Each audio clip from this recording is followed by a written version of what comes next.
नमस्कार, आप सभी का स्वागत करता हूं। एक बार फिर से आप सभी का स्वागत है।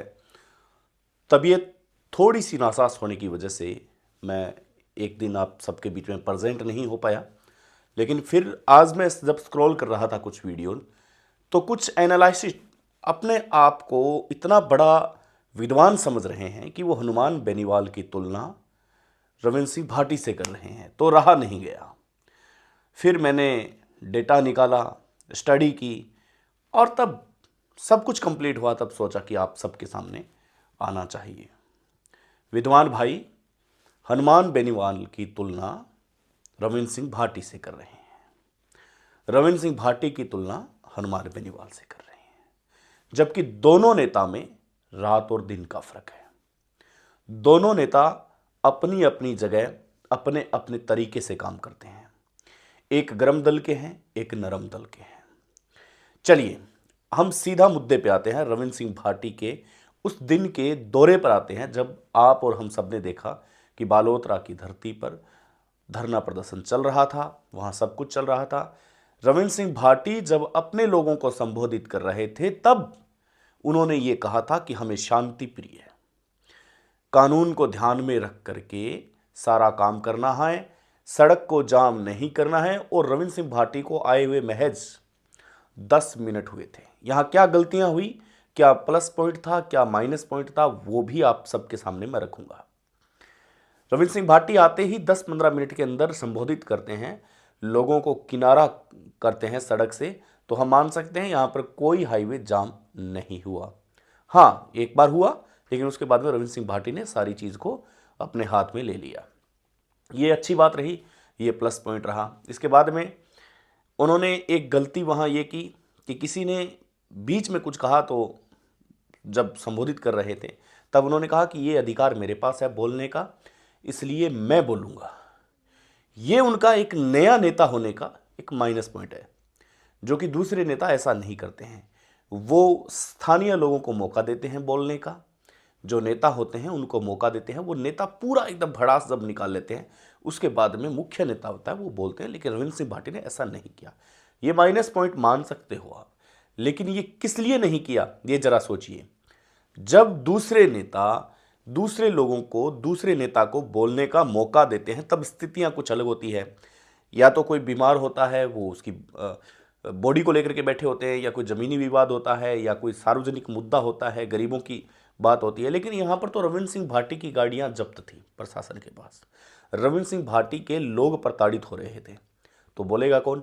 रविंद्र सिंह भाटी ही बोलेगा। जाहिर सी बात है, इसमें उस नेता की 1% गलती नहीं मान सकते। लेकिन कुछ लोग मान रहे हैं कि नेगेटिव पॉइंट था, चलिए हम भी इसको नेगेटिव पॉइंट में ले लेते हैं। इसके बाद में अपनी पीड़ा, शिव का विधायक है, अपनी पीड़ा, अपने लोगों की पीड़ा लेकर के अगर रविंद्र सिंह भाटी एसपी ऑफिस में जाते हैं तो इसमें गुनाह क्या है?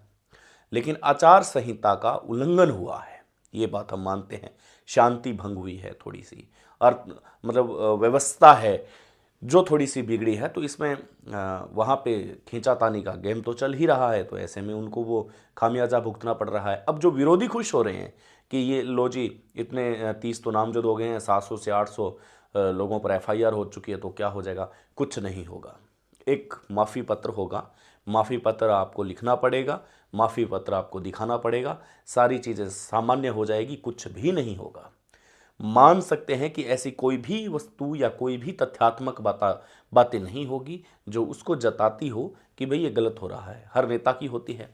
अब हनुमान बेनीवाल की आप तुलना करें, हनुमान बेनीवाल साहब जब निकलते हैं, उनके साथ काफिला निकलता है, वो भी आचार संहिता के अंदर, आचार संहिता के अंदर बड़े बड़े बैनर लगे होते हैं, और बाकायदा किसी कंपनी को काम दिया होता है कि आएगा हनुमान बदलेगा राजस्थान। ऐसे अभी विधानसभा में मैं देख चुका हूँ। विधानसभा के अंदर भी बड़े बड़े आप दीवार के ऊपर हनुमान बेनीवाल की फोटो सहित अगर लगता है, तो क्या वो आचार संहिता का उल्लंघन नहीं है? लेकिन वहाँ पर बात यह है कि हनुमान बेनीवाल हमेशा एक गर्म दल के रहे हैं, उनको गुस्सा थोड़ा जल्दी आता है, सरकार पर कंट्रोल है। अभी मैं एक वीडियोस देख रहा था, हनुमान बेनीवाल ने भजन लाल जो सीएम है राजस्थान के, उनको भी पर्ची वाला सीएम कह दिया। और ऐसी कई बातें हैं जो वो सत्य बातें बोलते हैं, और वो सीधा बोलते हैं, बिना डरे बोलते हैं। तो ये हनुमान बेनीवाल की खास बात है।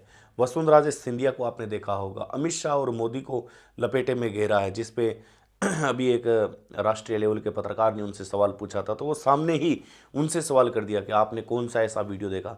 अरे तमाम वीडियो देखे हैं साहब। बाड़मेर के अंदर आपने वसुंधरा राजे सिंधिया के बारे में क्या बोला है, अमित शाह मोदी के बारे में क्या बोला है, ये तमाम बहुत से लोगों ने देख चुके हैं। और बीजेपी का आपने कच्चा चिट्ठा खोला है हमेशा। ठीक बात है कि आप कांग्रेस के जब समर्थन में आते हो तो ये राजनेता की एक पॉलिटिक्स कहानी होती है, सब चीज़ें होती है, लेकिन यहाँ रविंद्र सिंह भाटी के साथ जोड़ के देखना ये तो एक अलग बात है। रविंद्र सिंह भाटी की उम्र 26 वर्ष है, इधर हनुमान बेनीवाल की आप उम्र देख लीजिए, दोनों में समझ बहुत अलग अलग है। दोनों ने अपने लेवल पर काम किया है। एक कॉलेज के छात्र संघ चुनाव से निकला हुआ है, निर्दलीय शिव का चुनाव लड़ा है, उसके बाद में एक कांग्रेस के कद्दावर नेता अमीन खान को अपना बनाया है। तो ये सारी चीज़ें प्रोग्रेसिव चल रही है, तो नेगेटिव पॉइंट्स इसमें कुछ नहीं है। जो विद्वान भाई विश्लेषण करते हैं उन सब की मैं रिपोर्ट्स देखता हूँ, सुनता हूँ उनको, लेकिन मुझे कुछ क्वेश्चन मार्क खड़े हो जाते हैं मेरे दिमाग में कि टीआरपी के होड़ में आप हनुमान बेनीवाल और रविंद्र सिंह भाटी को आपस में जोड़ के देखना, ये थोड़ी सी अलग बात है। अब हनुमान बेनीवाल ने क्या बोला रविंद्र सिंह भाटी पर, वो आपने देखा होगा। फिर रविंद्र सिंह भाटी ने हनुमान बेनीवाल पर क्या देखा, क्या बोला, ये भी आपने देखा होगा। तो ये सारी चीज़ें हैं। अब कुछ नहीं होगा, एक स्वतंत्र रूप से एक माफ़ी पत्र देना होगा। और जैसे कि अभी राजस्थान पुलिस की सीआईडी है, ये सारा काम कर रही है, उस काम करने के बाद में सारी चीज़ें मैनेज हो जाएगी, सब चीज़ें वक्त लगेगा, मुकदमे अपने आप होते रहेंगे। इससे पहले क्या रविंद्र सिंह भाटी पे कोई मुकदमे नहीं है? रविंद्र सिंह भाटी पर 18 मुकदमे हैं इससे पहले। तो ये सारी चीज़ें चलती रहती है, इसमें कोई दिक्कत वाली बात नहीं है।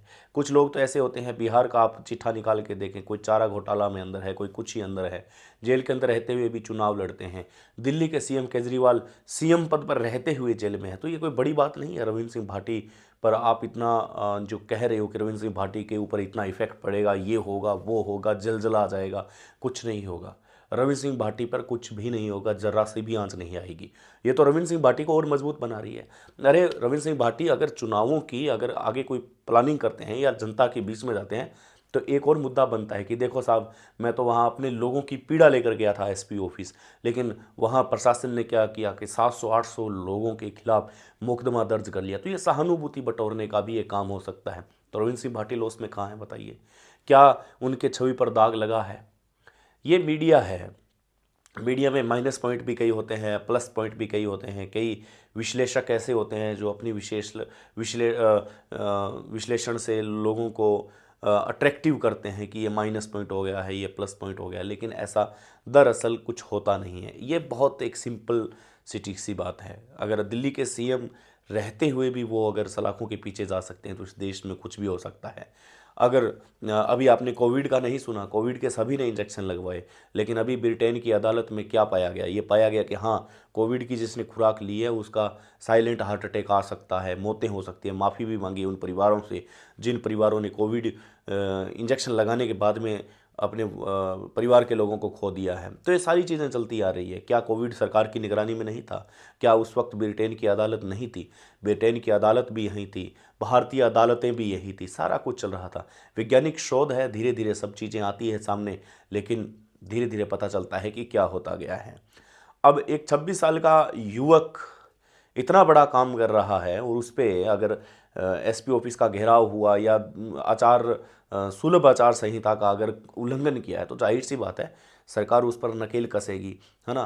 कोई लोग कह रहे हैं कि सीएमओ से सीधा आदेश था, ये हुआ वो हुआ। अरे भाई, आचार संहिता का वक्त था, अगर कार्रवाई हुई तो कोई प्रॉब्लम नहीं है। इतने बड़े अगर रिपोर्ट्स हुई है तो कोई दिक्कत वाली बात नहीं है, एफआईआर हुई है, कोई नामजद हुए हैं।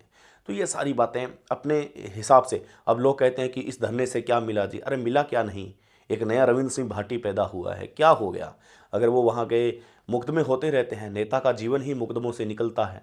नेता बनता कब है? जब उस पर मुकदमे होते हैं। कौन से ऐसा नेता है भारत का, बताइए मेरे को, कुछ एक को छोड़ के जिनके ऊपर मुकदमे नहीं हैं, बताइए। आप एक भी ऐसा नेता मुझे बताएं जिनके ऊपर मुकदमे नहीं हैं। क्या हो गया? 18 मुकदमे रविंद्र सिंह भाटी पे पहले हैं, एक आध और लग जाएगा, माफ़ी पत्र चलता रहेगा। अदालतें हैं भारत की, खुद एडवोकेट है, लड़ते रहेंगे, भिड़ते रहेंगे, आगे बढ़ते रहेंगे। लेकिन रविंद्र सिंह भाटी के ऊपर कोई फ़र्क नहीं पड़ा है, ध्यान रखना। ये वो लोगों के सामने फिर आएंगे और लोग हवाला देंगे कि ये इतने इतने मुकदमे हो चुके हैं। अब यहाँ plus point minus point Ravindra Singh Bhati को क्या फ़ायदा मिला, रविंद्र सिंह भाटी के समर्थकों को क्या फ़ायदा मिला। अरे हमेशा फ़ायदे की चीज़ नहीं देखी जाती है, हमेशा उस नेता की अच्छाई की चीज़ देखी जाती है। वो खुद कह रहे हैं कि मैं गिरफ्तारी दूंगा, कोई दिक्कत नहीं है, अगर हुआ है सम्मान करता हूँ उस कानून का। तो ये सारी बातें, तो बैठा बैठा सोच रहा था कि रविंद्र सिंह भाटी पर जो सवाल खड़े कर रहे हैं और हनुमान बेनीवाल की तुलना जब रविंद्र सिंह भाटी से कर रहे हैं, तो क्यों ना आप सबके सामने कुछ ऐसी कड़वी बातें रखें जो शायद आप सब मिस कर रहे होंगे। धन्यवाद। आते हैं एक फिर नए विस्फोटक खुलासे के साथ, तब तक के लिए नमस्कार।